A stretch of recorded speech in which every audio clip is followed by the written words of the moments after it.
A trendy city with a cafe culture. Tel Aviv attracts tourists with its sun, sea and beaches. There's also an estimated 80,000 immigrants here. A high percentage are Africans who came to improve their lives. But the Israeli government is offering them $3,500 and a one-way plane ticket to Uganda or Rwanda. Mahmoud Ishaq says he, like many of his friends, will refuse, but run the risk of being jailed. Where because the government in Israel, he put me in prison and I don't have problem. This is no problem for me. So it's better to be in prison in Israel than to be deported? I don't have problem if I live in prison all my life here in Israel. In a state originally formed by refugees, many Israelis say they're dismayed by what they see as a racist policy. The government says it's reducing illegal infiltrators. And last year it deported more than 5,000 Ukrainians and Georgians. I don't believe that Israeli society is inherently a racist one.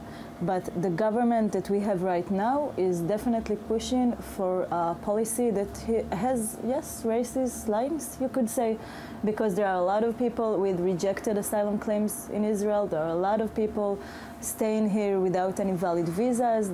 But in Tel Aviv's human melting pot, some say Eritreans and Sudanese are mostly being targeted. The government claims that almost half the African migrants who've come to Israel illegally congregate here in South Tel Aviv. There is some crime, but human rights activists say there are social problems in a deprived area like this one, and difficulties are not necessarily linked to refugees. These Sudanese escaped fighting in Darfur. Like most, they'd crossed the Sinai from Egypt into Israel in 2011. And told me they feel too afraid to return and too insecure to stay. Because I'm experiencing a lot of health problems since 2014, I didn't work. I don't have anywhere to live, and I don't have any source of income to sustain myself. These men sleep in hostels or out in the open. They get little, if any, health care, and there isn't much to look forward to. Either some cash and a flight back to Africa, or imprisonment here, indefinitely. Iolo Dafydd, TRT World, Tel Aviv.